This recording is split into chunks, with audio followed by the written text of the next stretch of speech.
Uranium ഒരേ സമയം യുദ്ധത്തിൻ്റെയും സമാധാനത്തിൻ്റെയും ഇന്ധനം. യുറേനിയം എന്ന് പറയുന്നത് നമ്മുടെ ലോകത്ത് ഒരേ സമയം വൈദ്യുതി ഉൽപ്പാദിപ്പിക്കാനും അതേപോലെ തന്നെ വളരെ വലിയ സ്ഫോടനങ്ങൾക്ക് വഴിതെളിക്കാൻ പറ്റിയ ഒരു മൂലകമാണ്. എന്നാൽ ഈ യുറേനിയം നമുക്ക് പ്രകൃതിയിൽ കാണുന്ന പോലെ നേരിട്ട് ഉപയോഗിക്കാൻ പറ്റില്ല. അതുകൊണ്ട് നമുക്ക് കിട്ടുന്ന യുറേനിയത്തിനെ ചില ഘടനാപരമായിട്ടുള്ള മാറ്റങ്ങളൊക്കെ വരുത്തിയാണ് നമ്മൾ അത് ഉപയോഗിക്കുന്നത്. ആ ഒരു പ്രക്രിയയുടെ പേരാണ് യുറേനിയം സമ്പുഷ്ടീകരണം. വളരെ വ്യക്തമായിട്ട് പറയണമെങ്കിൽ യുറേനിയത്തിന്റെ ഒരു ഐസോടോപ്പായ യുറേനിയം 235ന്റെ വേർതിരിച്ചെടുത്ത് അതിൻ്റെ അളവിനെ വർദ്ധിപ്പിക്കുന്ന ഒരു പ്രക്രിയയാണ് യുറേനിയം സമ്പുഷ്ടീകരണം എന്ന് പറയുന്നത്. പ്രകൃതിയിൽ കാണുന്ന യുറേനിയത്തിന്റെ ഭൂരിഭാഗവും യുറേനിയം 238 എന്നുള്ള ഏറ്റവും ഭാരം കൂടിയ ഐസോടോപ്പുകളാണ്.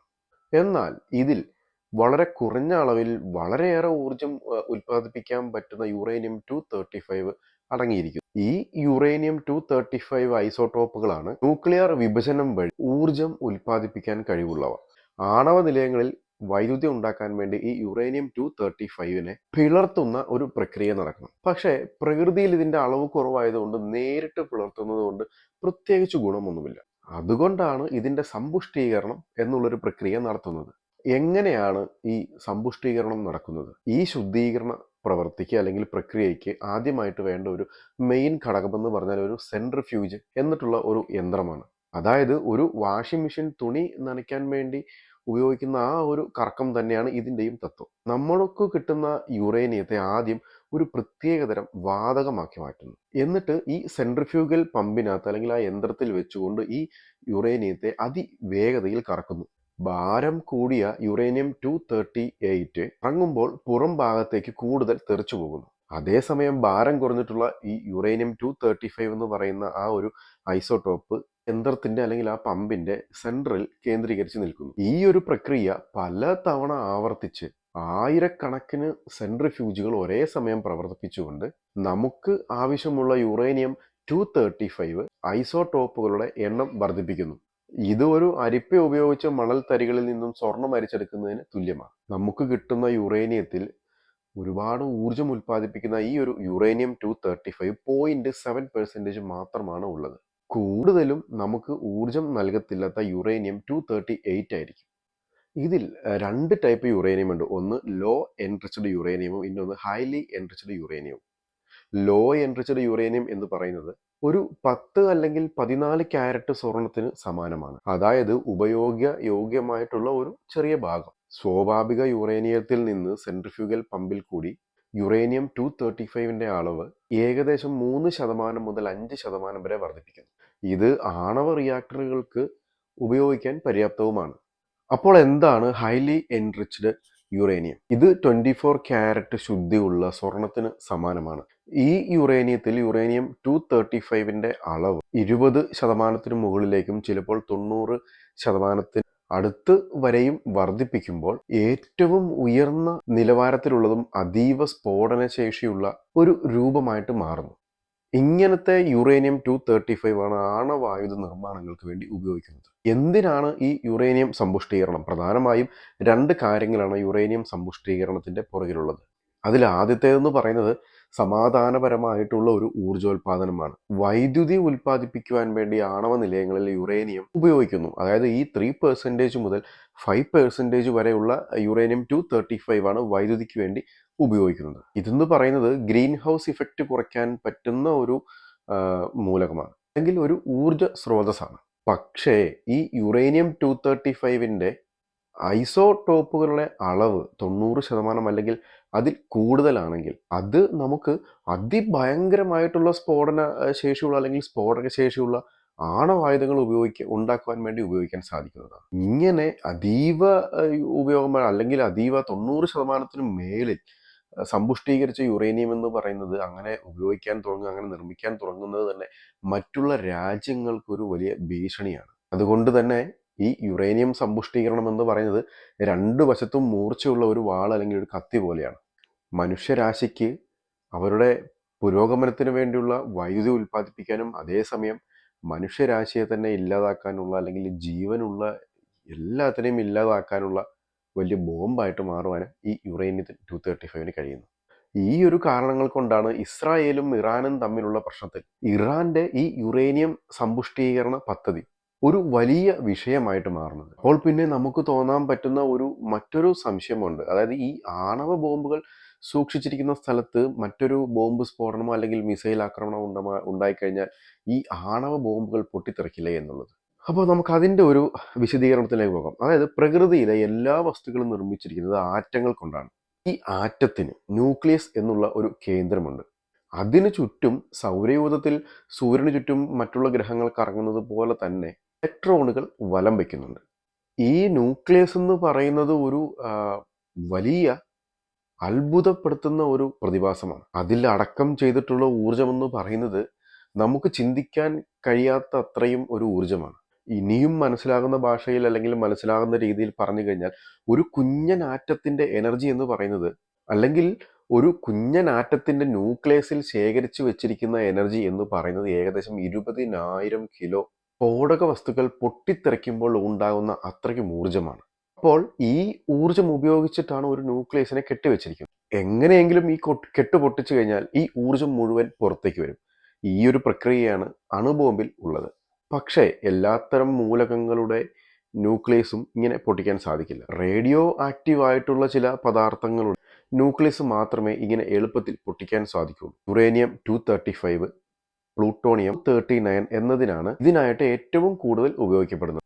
ഇവ മാത്രമല്ല, കേരളത്തിന്റെ കടൽ തീരത്ത് നിന്നും നമ്മൾ ഖനനം ചെയ്തെടുക്കുന്ന കരിമണലിൽ പ്പെടുന്ന തോറിയം ഇതിനു വേണ്ടി ഉപയോഗിക്കാൻ സാധിക്കുന്നു. ഈ തോറിയത്തിൽ നിന്നും ഉൽപ്പാദിപ്പിക്കുന്ന യുറേനിയം 233 എന്ന് പറയുന്ന മൂലകം ഒരു ആണവ പദാർത്ഥമാണ്.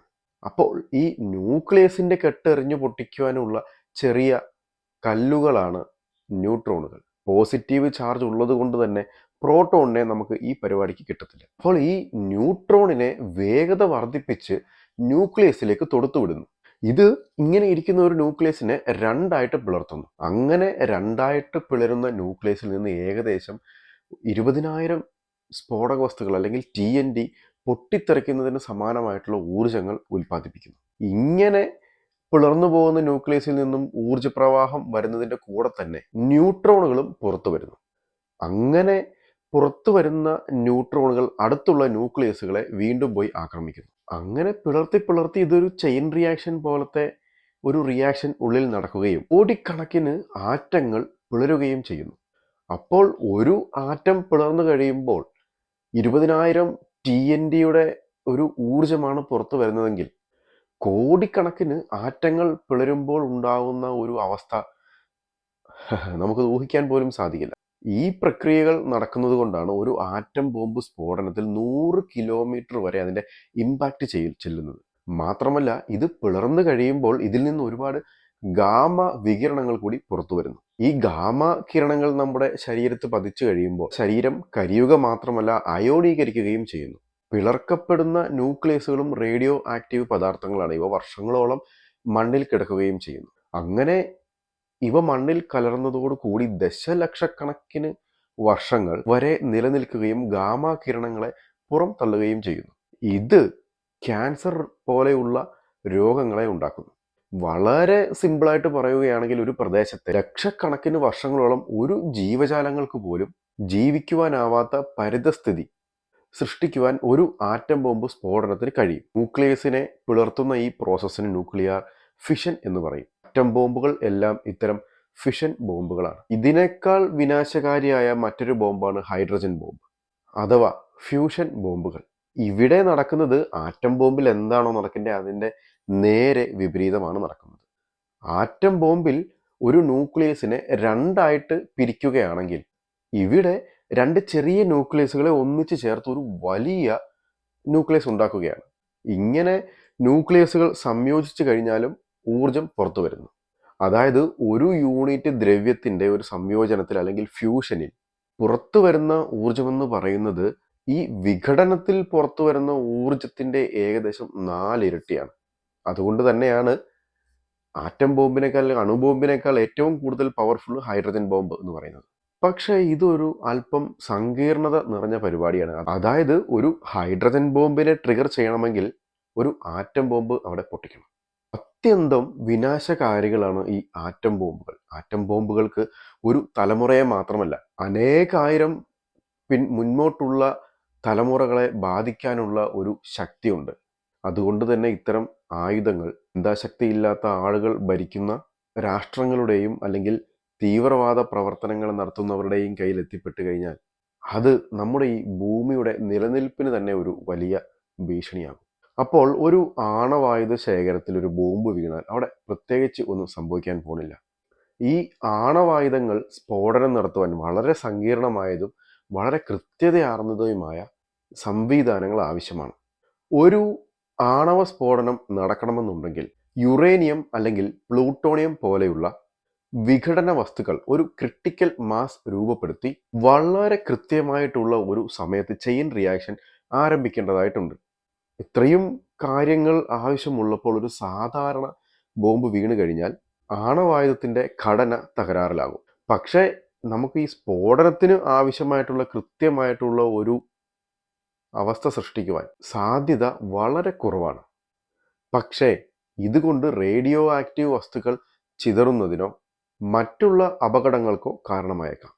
പക്ഷേ ഇതൊരു അണുസ്ഫോടനമേ അല്ല. ഈ ആണവായുധങ്ങൾ സൂക്ഷിക്കുന്നതിന് വളരെ കർശനമായിട്ടുള്ള സുരക്ഷാ മാനദണ്ഡങ്ങൾ പാലിക്കപ്പെടേണ്ടതുണ്ട്. ആണവായുധങ്ങളെക്കുറിച്ച് പറയുമ്പോൾ ഇപ്പോൾ പത്രങ്ങളിൽ അല്ലെങ്കിൽ നമ്മുടെ മാധ്യമങ്ങളിലൊക്കെ വന്നുകൊണ്ടിരിക്കുന്ന ഒരു ന്യൂസാണ് ഇറാന്റെ യുറേനിയം സമ്പുഷ്ടീകരണം. ഈ ഇറാന്റെ ഒരു ആണവ സ്വപ്നങ്ങളുടെ കേന്ദ്രമാണ് നതാൻസ്. ആണവ പദ്ധതിയുടെ ജീവനാഡി എന്ന് വേണമെങ്കിൽ വിശേഷിപ്പിക്കാം. ടെഹ്റാനിൽ നിന്ന് ഏകദേശം ഒരു 250 കിലോമീറ്റർ തെക്ക് മാറിയാണ് ഈ കേന്ദ്രം സ്ഥിതി ചെയ്യുന്നത്. ചുറ്റും മരുഭൂമികളാണ്. ഇവിടെയാണ് ഇറാന്റെ യുറേനിയം സമ്പുഷ്ടീകരണ കേന്ദ്രം.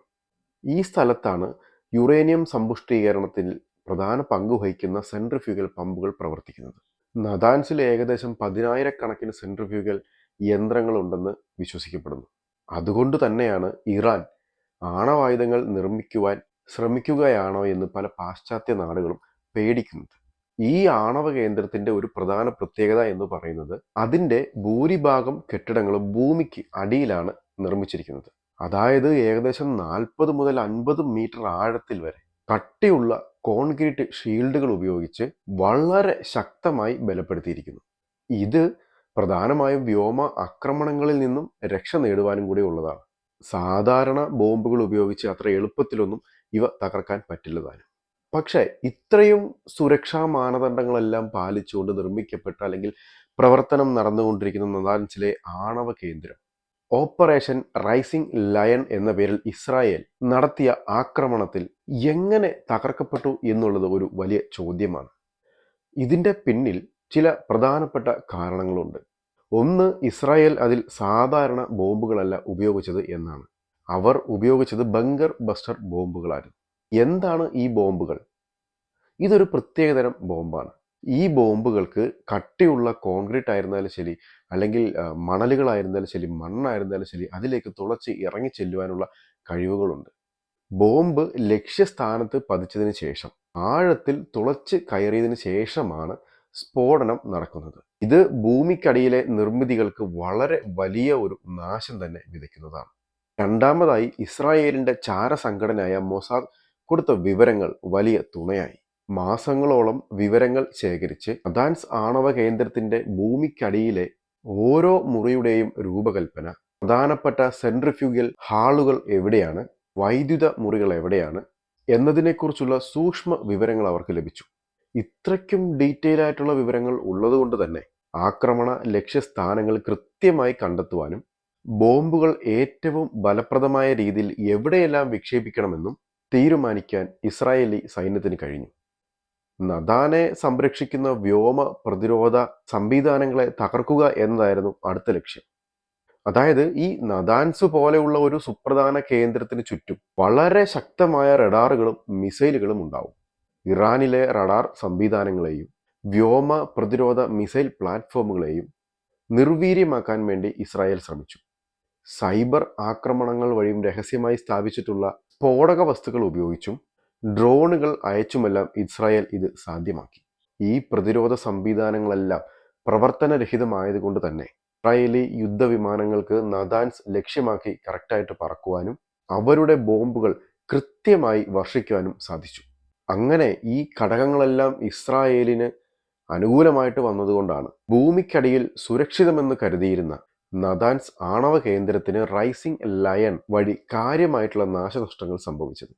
ഇസ്രായേലിൻ്റെ അവകാശവാദങ്ങളനുസരിച്ച് ഭൂമിക്കടിയിലെ സെൻട്രിഫ്യൂജ് ഹാളുകളും വൈദ്യുതി റൂമുകളും പ്രധാന സൗകര്യങ്ങളെല്ലാം തന്നെ ഈ ആക്രമണത്തിൽ തകർന്നു കഴിഞ്ഞു.